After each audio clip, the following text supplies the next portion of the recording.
Students, welcome to my YouTube channel Shrey classes.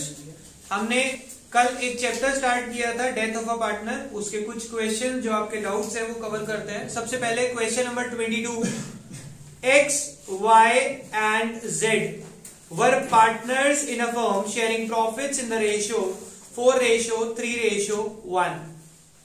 The firm closes its books on 31st March every year. Books कब close होती है? 31st मार्च को।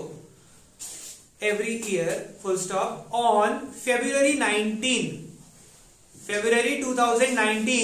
Y died. देखो बेटा, सबसे पहले तो आप ये चेक करें, तीन पार्टनर है X, Y, Z। रेशियो क्या है? 4:3:1। Y की डेथ हुई है, किस दिन डेथ हुई है? 1 Feb 2019। 1 Feb में उसकी डेथ हुई है। ईयर एंड होता है हर साल 31st मार्च को। आगे चलते हैं, क्या लिखा है?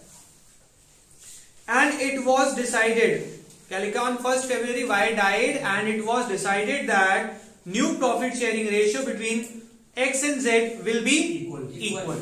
तो मुझे ओल्ड रेशियो के साथ साथ न्यू रेशियो भी बता दी, 1:1। आगे चलते हैं, क्या लिखा है? Partnership deed provide for the following on the death of a partner. एक पार्टनर की डेथ में डीड में क्या लिखा है? As share of goodwill be calculated on the basis of half the profit credit to his account during the previous 4 completed years. The profit for the last 4 years were. अब यहां पे सारी बात आती है, इंग्लिश को ध्यान से समझे। उन्होंने क्या कहा? His share of goodwill be calculated। जो पार्टनर जिसकी डेथ हो रही है Z, उसका शेयर ऑफ गुडविल कैलकुलेट कैसे होगा? Will be calculated on the basis of, कैसे? On the basis of half of the profit, half of the profit credit to his account. जो उसके अकाउंट में प्रॉफिट गया है उसका हाफ गुडविल होगी। समझ आई इंग्लिश? जो प्रॉफिट उसके अकाउंट में क्रेडिट हुआ है कब? पिछले 4 सालों में, उसका हाफ उसकी गुडविल हो जाएगी। आगे देखते हैं क्या लिखा है। और लास्ट 4 इयर्स का प्रॉफिट दे दिया, तो हम निकालते हैं। देखो बेटा, पहले क्वेश्चन में देखते हैं वहां से डिमांड क्या कर रहा है। Past journal entries relating to goodwill and profit. आपको गुडविल और प्रॉफिट की एंट्री मांग रहा है, यानी कि गुडविल की कैलकुलेशन तो डिमांड नहीं करी, तो मैं उसको वर्किंग नोट में कर लू। Working note,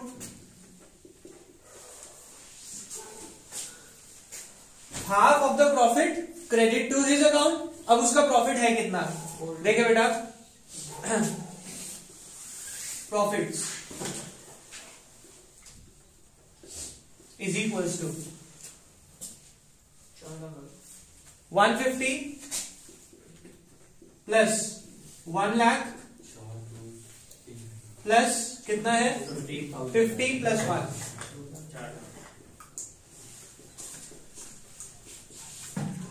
is equals to 4 lakh.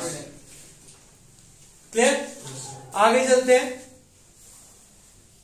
ये प्रॉफिट आ गया 4 सालों का।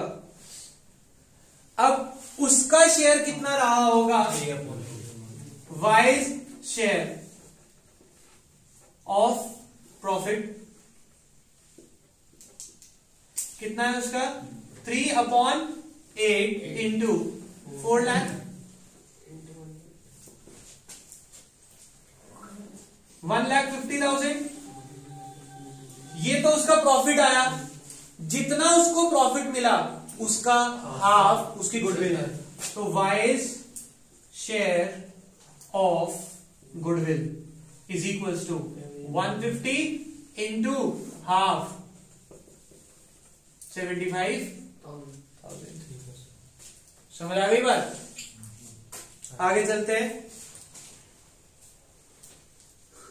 His share of profit, second point पढ़ रहा हूं।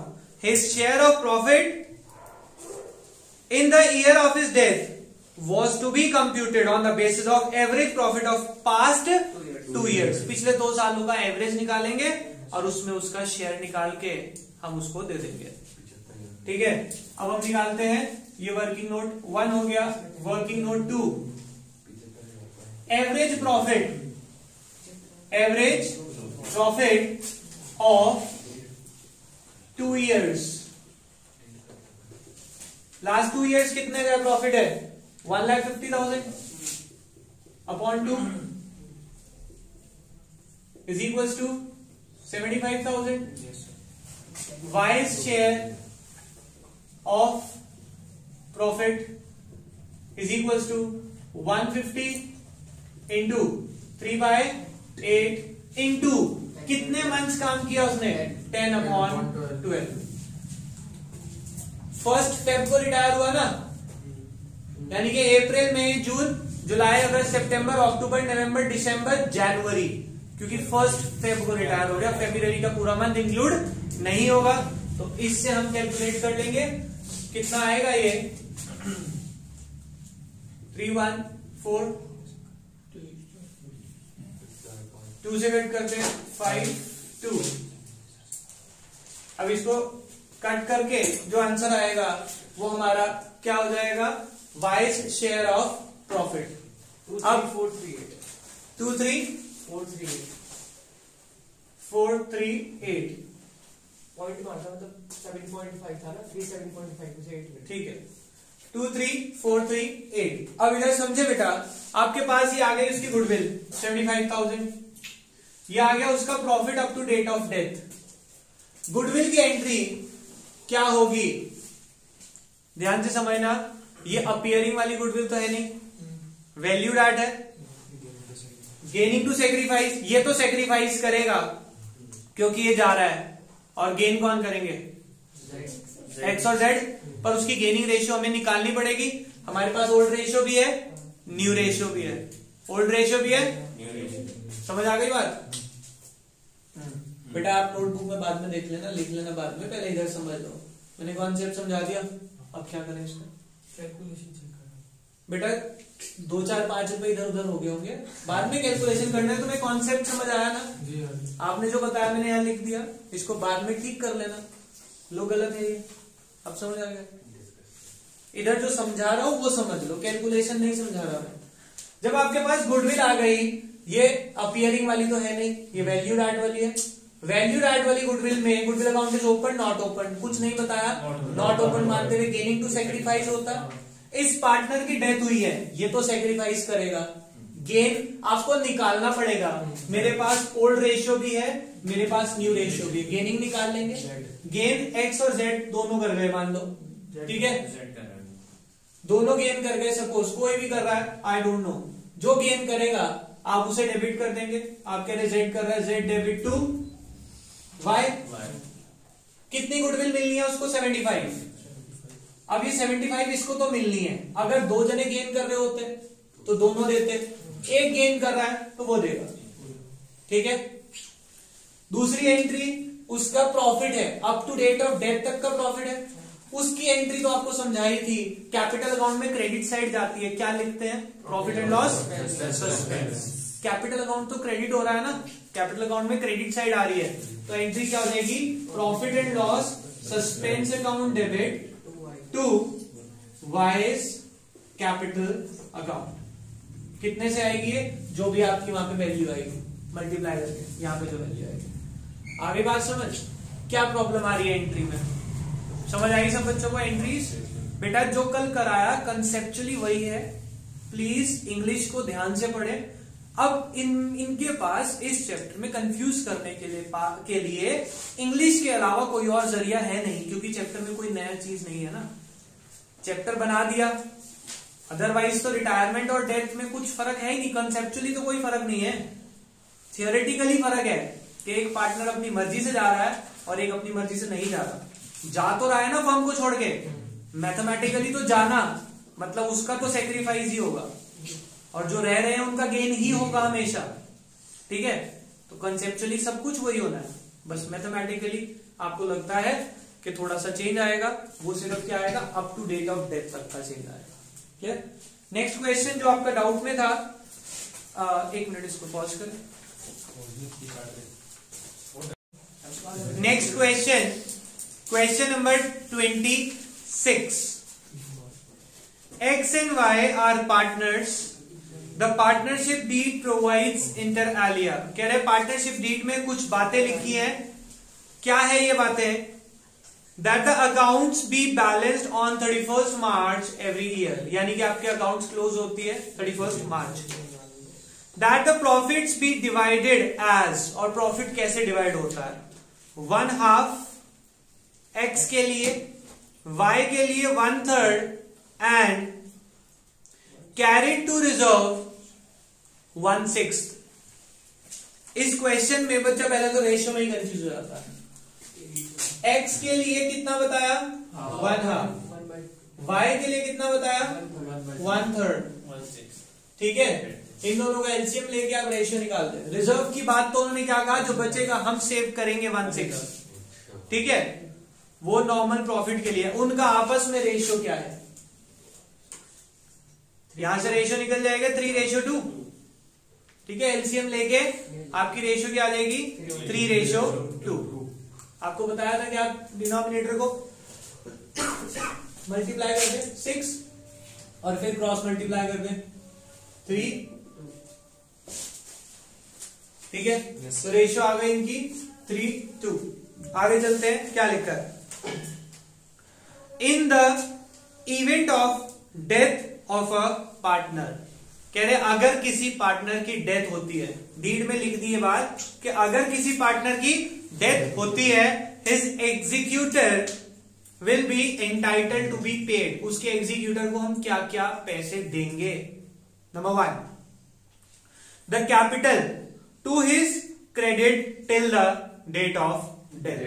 कह रहे उसकी डेथ तक जो उसके कैपिटल अकाउंट में बैलेंस था वो देंगे। भाई ना बताते तब भी देते, लेकिन ये क्या बताना चाह रहे हैं? बच्चों को कंफ्यूज में कर रहे हैं कि ऊपर से अभी तक जो भी लिखा है ये क्वेश्चन के लिए कोई जरूरी बात नहीं है, सिर्फ एक रेशियो को छोड़ के। रेशियो बता दी, बात समझ आ गई। बाकी तो कहानी सुना रहे हैं। कह रहे ये पार्टनर थे, उनकी पार्टनरशिप डीड में कुछ ऐसी बातें लिखी हैं। पहली बात के ईयर एंड होगा 31 मार्च।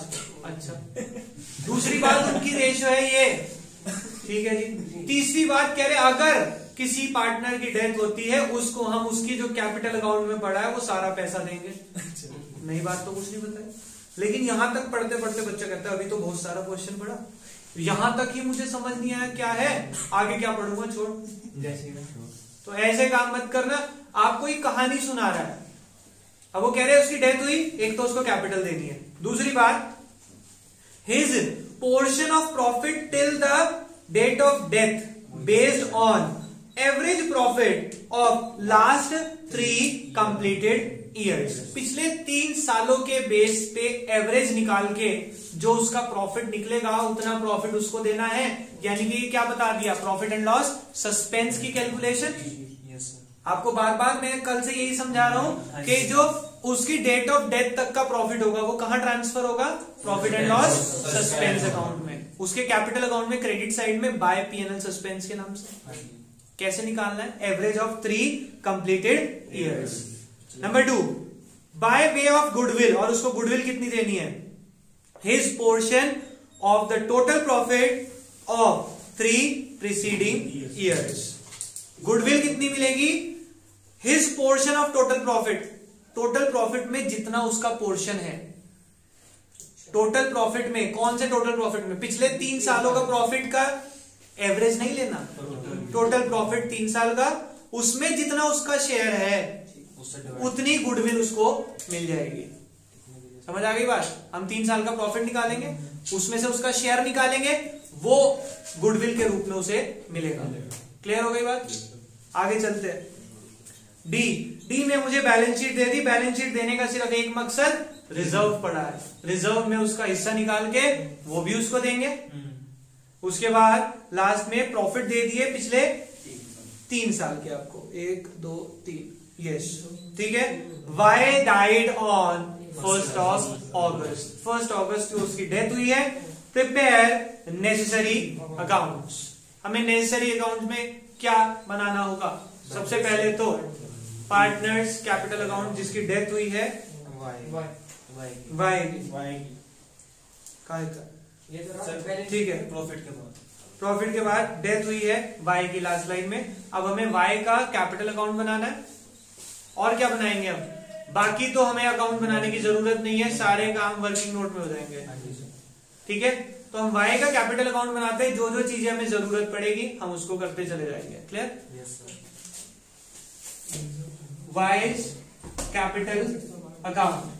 बेटा आप ध्यान से देखना, जो आपको कल पढ़ाया था सब कुछ वही है, प्रोवाइडेड आपको डेटा यूज करना आना चाहिए। पर्टिकुलर्स अमाउंट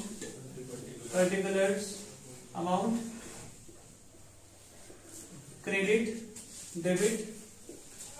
सबसे पहले हम इसमें लिखते हैं बाय बैलेंस। चेक करो बाय का बैलेंस कितना है, 6000। ठीक है, बैलेंस शीट में रिजर्व पड़ा है 3000 का। यहां पे bye general reserve, total reserve 6000 कितने का है, 3000 का। उसका शेयर कितना था, 1/3 10,000।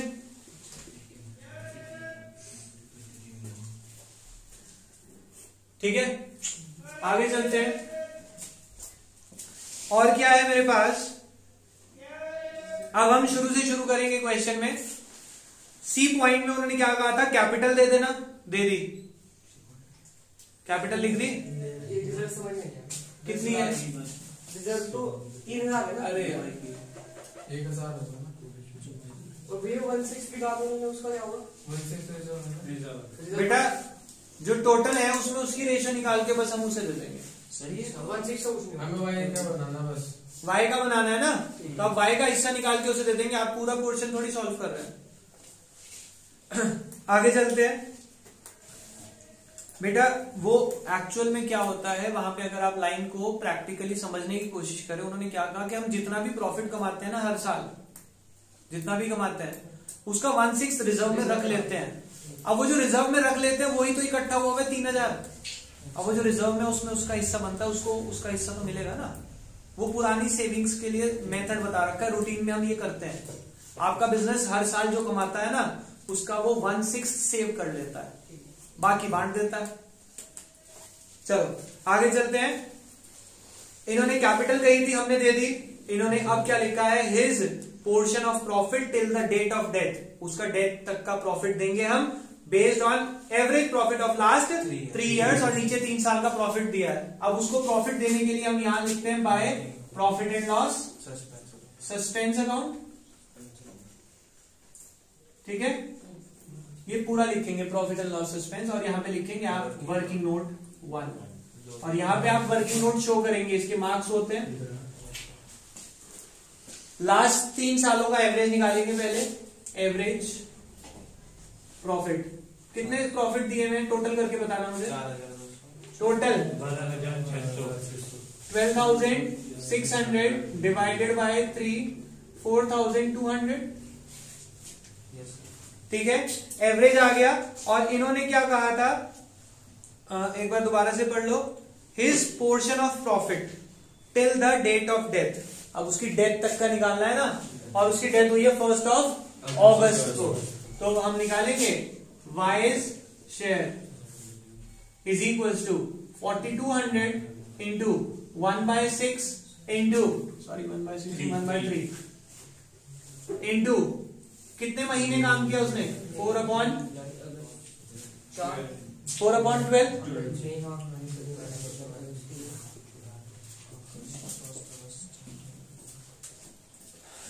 इसको कट करें, 3 1 1400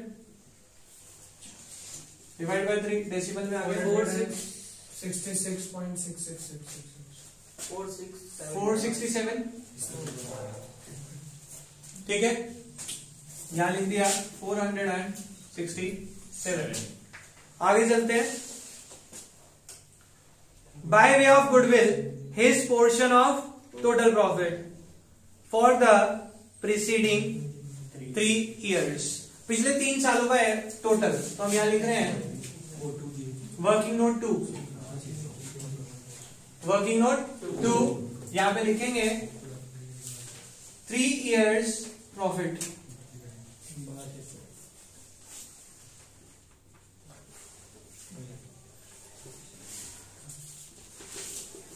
12,600 वाइज शेयर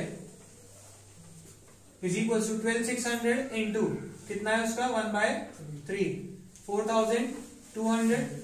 ये इसको मिलेगा goodwill Y's share Y's goodwill is equal to 4,200। अब ये वैल्यू डैट है, कौन देगा? Gaining to sacrifice. बेटा मुझे कैसे पता लग रहा है बार बार मैं वैल्यू डैट बोल रहा हूँ, कुछ बच्चे पजल हो रहे हैं सर वैल्यू डैट कैसे? बैलेंस शीट में नहीं है ना, क्योंकि बैलेंस शीट में होती तो अपीयर मानता या फिर वो बोलते अपीयरिंग। मैं कैलकुलेट कर रहा हूं तो ये हमेशा वैल्यू डैट होती है। ठीक है, वैल्यू डैट में goodwill account is open not open, कुछ नहीं बता रहे तो नॉट ओपन मानते हुए गेनिंग टू सेक्रीफाइस। और जो जा रहा है वो हमेशा सेक्रीफाइस ही करता है, जो बच जाता है वो गेन करता है, तो वही देगा उसे। तो अब वो सेक्रीफाइस कर रहा है यानी कि उसके अकाउंट में क्रेडिट साइड में आएगा, क्या लिखा जाएगा? By X capital. कितनी देगा ये? 4,200। कोई प्रॉब्लम? मैंने कैपिटल भी दे दी, प्रॉफिट भी दे दिया, गुडविल भी हो गई, रिजर्व डिस्ट्रीब्यूट हो गए, क्वेश्चन में और कुछ नहीं है। अब आप इसका टोटल कर लेंगे और यहाँ पे 2 Y's executor account. Balance check करना कितना आ रहा है पीछे आंसर में? 12। ये बेटा यहाँ जो हमारे से मिस्टेक हुई है, मैं शुरू से यही कि हमने ना वहां पे उसका शेयर 1/3 ले लिया, जबकि उसका रेशियो कितना था जब हमने निकाला था? 3:2 आ रहा था। कितना रेशियो था? हमने हर जगह उसका रेशियो 1/3 ले लिया। मैंने यहाँ लिख रहा था आखिरी बार, मैंने कहा ये गलती हो गई है, फिर भी आपको यहाँ पे मैंने खुद निकाला था, एलसीएम लिया था 6, रेशियो आ गई थी 3:2, क्योंकि रिजर्व थोड़ी आएगा। तो हर जगह जो उसका शेयर हमने लिया ना ये 1/3, ये हर जगह हमारे से गलत हुआ है, कोई बात नहीं। टोटल प्रॉफिट आया था 4,200 इंटू 3/5 इंटू, हाँ बेटा सारा हो जाएगा, कोई बात नहीं।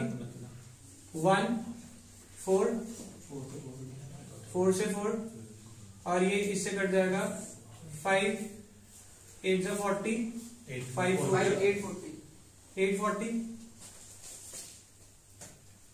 ये कितना आएगा? 3/5 5 1 5 2 10 5 1 0 7530। चेक करें एक बार। 7560 कैसे? ठीक है, सही है भैया।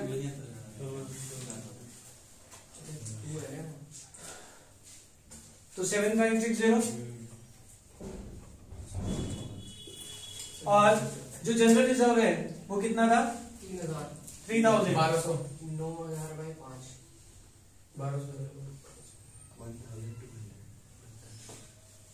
बेटा 1,800 आएगा। अभी 9,000 into 5 भैया 2 है ना? अच्छा ठीक है, उसकी 2 है। तो पीएनएल सस्पेंस में कितना आया? वर्किंग नोट 1 840 और कैपिटल गुडविल आई 7560। अब टोटल करते हैं इसका। हाँ 15,600। ये अब गलत आ रही है, इसको चेक करो, कोई पॉइंट मिस हुआ होगा। बैलेंस शीट का रिजर्व 3,000 ना बेटा, कोई ट्रीटमेंट नहीं होना। कैपिटल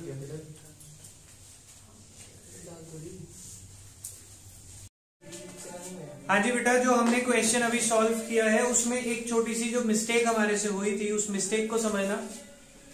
पहली तो हमने रेशियो ले ली थी 3:2 लेनी थी, यहाँ कैलकुलेट करके हमने उसका शेयर 1/3 ले लिया था सब जगह।